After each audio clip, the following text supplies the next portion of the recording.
Block Education Office, Shimoga District. So third language, English model question paper for class 8. So the first question, we are offering water to our forefathers. ನಾವು ನೀರನ್ನ ನಮ್ಮ ಪೂರ್ವಜರಿಗೆ ಬಿಡ್ತಾ ಇದ್ದೀವಿ ಅಂತ. So ಇದರಲ್ಲಿ synonym ಅಂದರೆ same meaning. Synonym ಅಂದರೆ ಮಕ್ಕಳ same meaning. Option A grand ಪೇರೆಂಟ್ಸಾ, ಗ್ರ್ಯಾಂಡ್ ಮದರಾ, ಆ್ಯನ್ಸಿಸ್ಟರ್ಸಾ, ಪೇರೆಂಟ್ಸಾ ಅಂತ. ಸೊ ಆಪ್ಷನ್ ಸಿ ಆ್ಯನ್ಸಿಸ್ಟರ್ಸ್ ಅನ್ನೋದು ಸರಿಯಾದ ಉತ್ತರ. This cloth is not inferior but dash to that the appropriate antonym. So antonym ಅಂದರೆ ಆಪೋಸಿಟ್ ಇದರಲ್ಲಿ ಯಾವುದು? ಇನ್ಫೀರಿಯರ್ನ ಅಂಡರ್ಲೈನ್ ಮಾಡಿದ್ದಾರೆ. ಅದ್ರಿಗೆ ಆಪೋಸಿಟ್ ಯಾವುದು ಅಂದರೆ superior. First option superior. Third question, Savitribai Phule was dash first female teacher in India. She was also dash social reform. So appropriate ಆರ್ಟಿಕಲ್ಸ್ನ select ಮಾಡಿ ಅಂದಿದ್ದಾರೆ. So Savitribai Phule was the first female teacher in India. She was also a social reformer. So option C correct ಆದ ಉತ್ತರ ಆಗುತ್ತೆ.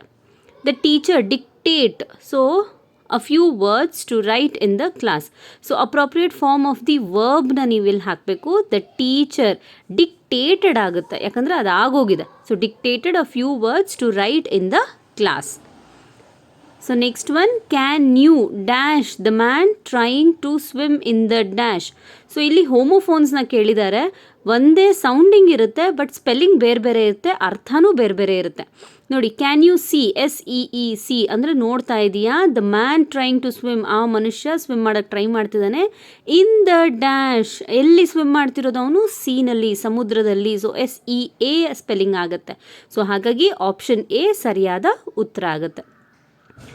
Shobha is a good singer. The underlined words in the above sentence are. So singer ಅಂದರೆ ಅದು verb ಆಗುತ್ತೆ. So ಏನು ಕೆಲಸ ಅಂದ್ಬಿಟ್ಟು, so ಕೆಲಸ ಬಂದ್ಬಿಟ್ಟು ಸಿಂಗಿಂಗ್. ಸೊ ಹಾಗಾಗಿ verb. Choose the right statement given below by seeing the picture. So ಈ ಪಿಕ್ಚರ್ ನೋಡಿಬಿಟ್ಟು ಏನು ಮಾಡ್ತಿದ್ದಾರೆ ಅಂತ ಹೇಳಬೇಕು. ಹೀ ಈಸ್ ಅ ಪೇಂಟರ್ ಅಲ್ಲ, ಹೀ ಈಸ್ ಅ ಕಾರ್ಪೆಂಟರ್ ಅಲ್ಲ, ಹೀ ಈಸ್ ಅ ಪಾಟರ್ ಹೌದು, he is a milk man ಅಲ್ಲ. ಸೊ ಆಪ್ಷನ್ ಸಿ ಸರಿಯಾದ ಉತ್ತರ. Ahmad is good at studies. Dash Rahim is poor. Ahmad is good at studies but ಆದರೆ ರಹೀಮ್ ಇಸ್ ಪೂರ್. ಸೊ ಸರಿಯಾದ ಉತ್ತರ ಒಂದು ಮೊದಲನೇ ಆಪ್ಷನ್ ಆಗುತ್ತೆ. The word thatch rhymes with the word. So ನೋಡಿ, ಥ್ಯಾಚ್ ಲಾಸ್ಟ್ ಒಂದು 3 ಲೆಟರ್ ಸರಿಯಾಗಿ ಇನ್ನೊಂದು ನಮಗೆ ರೈಮಿಂಗ್ ವರ್ಡಲ್ಲೂ ಅದೇ ಇದ್ದರೆ ಅವಾಗ ಅದು ರೈಮಿಂಗ್ ವರ್ಡ್ಸ್ ಆಗುತ್ತೆ, ಮ್ಯಾಚು ಕೂಡ ಆಗುತ್ತೆ. ಸೊ ದ ವರ್ಡ್ ಥ್ಯಾಚಿಗೆ ಬಂದುಬಿಟ್ಟು ಯಾವುದು ರೈಮಿಂಗ್ ವರ್ಡ್ಸ್ ಇಲ್ಲಿ ಆಗುತ್ತೆ ಅಂತ ನಾವು ಅಬ್ಸರ್ವ್ ಮಾಡಿದಾಗ option A catch is the rhyming word for thatch. So next ನೋಡೋಣ. May I have your attention please? The train number 01234 Rajdhani Express, which is scheduled to arrive at 21 hours 30 minutes, is running late by 1 hour 30 minutes. So it will arrive at 23 hours. The inconvenience caused is deeply regretted.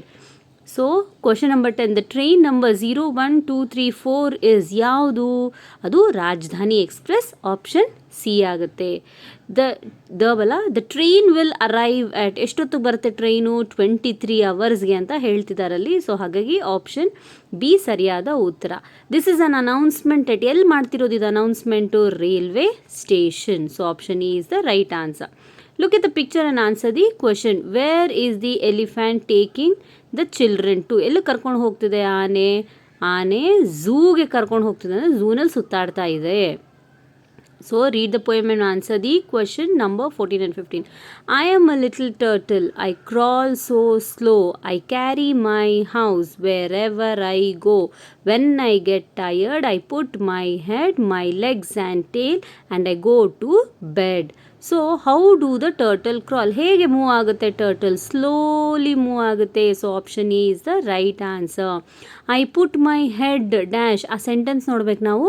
I put my head, my leg and tail ಆಗುತ್ತೆ next. So continuation ನಾವಿಲ್ಲಿ click ಮಾಡ್ತಾ ಇದ್ದೀವಿ, option ತೊಗೊತಾ ಇದ್ದೀವಿ. So option a my legs and tail ಸರಿಯಾದ ಉತ್ತರ. So 16th one, Sonu prepared juice. The passive voice of the given sentence is. So Sonu prepare ಮಾಡಾಗಿದೆ juice. So ಹಾಗಾಗಿ juice was prepared by Sonu. So option D is the right answer.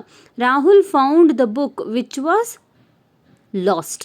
So ಕಳೆದೋಗಿದ book ಅದಕ್ಕೆ ಅವನಿಗೆ ಸಿಕ್ಕಿದೆ ಇವಾಗ.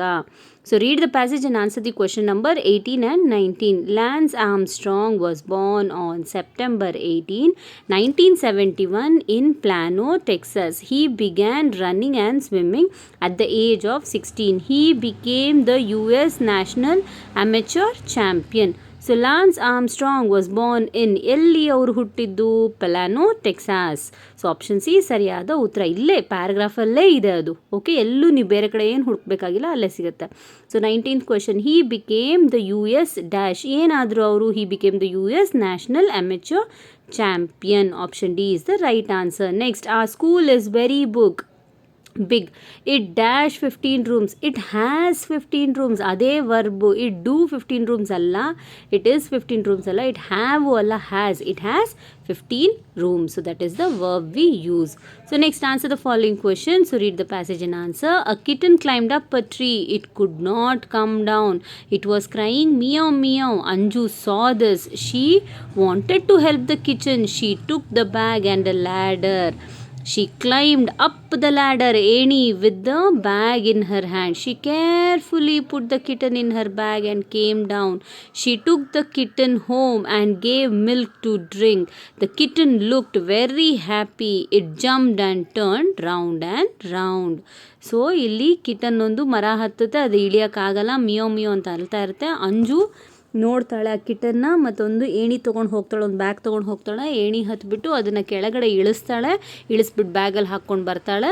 ಮನೆಗೆ ಕರ್ಕೊಂಬಂದ್ಮೇಲೆ ಅದಕ್ಕೆ ಹಾಲು ಮತ್ತು ಏನಾದರೂ ತಿನ್ನೋದಕ್ಕೆ ಕೊಡ್ತಾಳೆ. ಮತ್ತು ಬೆಕ್ಕು ಮರಿ ತುಂಬ ಹ್ಯಾಪಿಯಾಗಿ ನೋಡುತ್ತೆ ಅಂಜುನ. It jumped and turn round and round. ಅದು ಎಗ್ರಿ ಸುತ್ತು ತಿರುಗ್ತಾ ಇರುತ್ತೆ. ಸಾರಿ. ಸೊ ಮೊದಲನೇ question, who climbed up the tree? The kitten climbed up the tree. ನಾನು ಟೈಮ್ ಇಲ್ಲ ಅಂದ್ಬಿಟ್ಟು ಬರೀ ಕಿಟನ್ ಅಂತ ಬರ್ತಿದ್ದೀನಿ, ಆದರೆ ನೀವು ಸೆಂಟೆನ್ಸ್ನ ಕಂಪ್ಲೀಟ್ ಮಾಡಿ ಮಕ್ಕಳ. So kitten climbed up a tree. Why was the kitten crying? It could not come down, so the kitten was crying.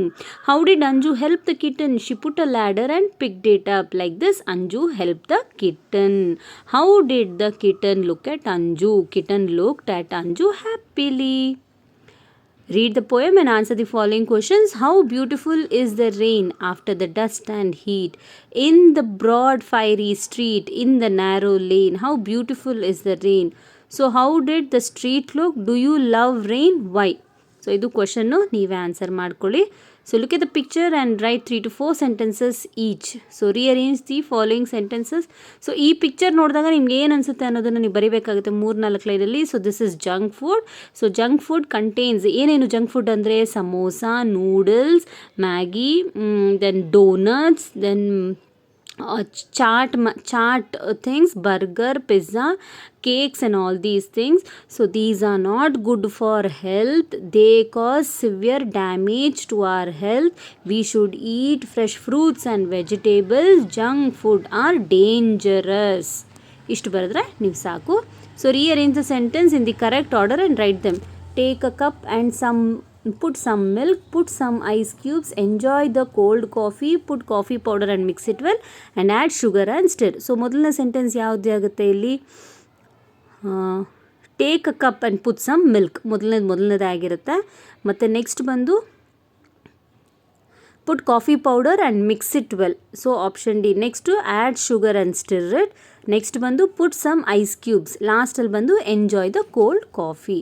So ಇಲ್ಲಿ ಡೆವಲಪ್ ಅ ಸ್ಟೋರಿ ಅಂತ ಕೊಟ್ಟಿದ್ದಾರೆ ನಿಮಗೆ. A boy is to cry for new costly shoes. ಒಂದು ಹುಡುಗ ತುಂಬ costly ಆಗಿರೋ shoes ಬೇಕು ಅಂತ ಹೇಳ್ತಾ ಇದ್ದಾನೆ. ಆದರೆ ಅವ್ರ ತಂದೆ poor father, meagre salary, meagre ಅಂದರೆ ತುಂಬ ಕಡಿಮೆ ಸ್ಯಾಲ್ರಿ ಬರ್ತಾ ಇದೆ ಅವ್ರಿಗೆ, ಕುಡ್ ನಾಟ್ ಅಫೋರ್ಡ್, ಅವ್ರ ಕೈಯಲ್ಲಿ ಈ ಖರ್ಚನ್ನು ಹೊರೋಕ್ಕಾಗ್ತಾ ಇಲ್ಲ. ದ ಕ್ರೈಡ್, ಸೊ ಅಳ್ತಾ ಇದ್ದಾನೆ. ಸೊ ಲೆಫ್ಟ್ ಹೋಮ್ಸ್, ಅವ್ನು ಮನೆ ಬಿಟ್ಟು ಹೋಗ್ತಾನೆ. ಸಾ ಅ ಬೆಗ್ಗರ್, ಸೊ ಅವನೊಂದು ಬೆಗ್ಗರ್ನ ನೋಡ್ತಾನೆ, ಒಬ್ಬ ಭಿಕ್ಷುಕನ ನೋಡ್ತಾನೆ. ಹಿ ಹ್ಯಾಡ್ ನೋ ಲೆಗ್ಸ್, ಅವನಿಗೆ ಕಾಲೇ ಇರಲಿಲ್ಲ. ರಿಯಲೈಸ್ ದ ಮಿಸ್ಟೇಕ್, ಆ ಹುಡುಗನಿಗೆ ಅರ್ಥ ಆಗುತ್ತೆ ಏನು ಮಿಸ್ಟೇಕ್ ಮಾಡಿದ್ದೀನಿ ಅಂತ. ಥ್ಯಾಂಕ್ಡ್ ಗಾಡ್ ಫಾರ್ ಲೆಗ್ಸ್, ಅವನು ದೇವ್ರಿಗೆ ತುಂಬ ಕೃತಜ್ಞತೆ ಹೇಳ್ತಾನೆ, ನಂಗೆ 2 ಕಾಲು ಕೊಟ್ಟಿದೆಯಾ ದೇವ್ರೆ. He lived happily with his parents, ತುಂಬ ಖುಷಿಯಾಗಿ ಮತ್ತೆ ಮನೆಗೆ ಬಂದು ಅವ್ರ ತಂದೆ ತಾಯಿ ಜೊತೆ ಇರ್ತಾನೆ. ಇದನ್ನು ನೀವು ಒಂದು ಸ್ಟೋರಿ ರೂಪದಲ್ಲಿ ಬರ್ಕೊಂಡು ಹೋಗಬೇಕು. So imagine your Aakash studying in Davangere, write a letter to your class teacher requesting him or her to grant 2 days leave, write a letter to your uncle asking him for 1000 rupees for school tour. ಒಂದು ಟೀಚರ್ಗೆ ನೀವು 2 ದಿನ ರಜೆ ಕೋರಿ ಪತ್ರನ ಬರಿಬೇಕು ನೀವು letter writing, ಇಲ್ಲ ಅಂದರೆ ಇನ್ನೊಂದು ಅಂಕಲ್ನ 1000 ರೂಪಾಯಿ ಸ್ಕೂಲಲ್ಲಿ ಟೂರ್ ಹೋಗ್ತಿದ್ದೀವಿ ಅಂದ್ಬಿಟ್ಟು ಕೇಳ್ತಾ ರಿಕ್ವೆಸ್ಟ್ ಮಾಡ್ತಾ ಒಂದು ಲೆಟರ್ ಬರಿಬೇಕು ಅಂತ ಕೊಟ್ಟಿದ್ದಾರೆ ಇಲ್ಲಿ. Thank you so much children.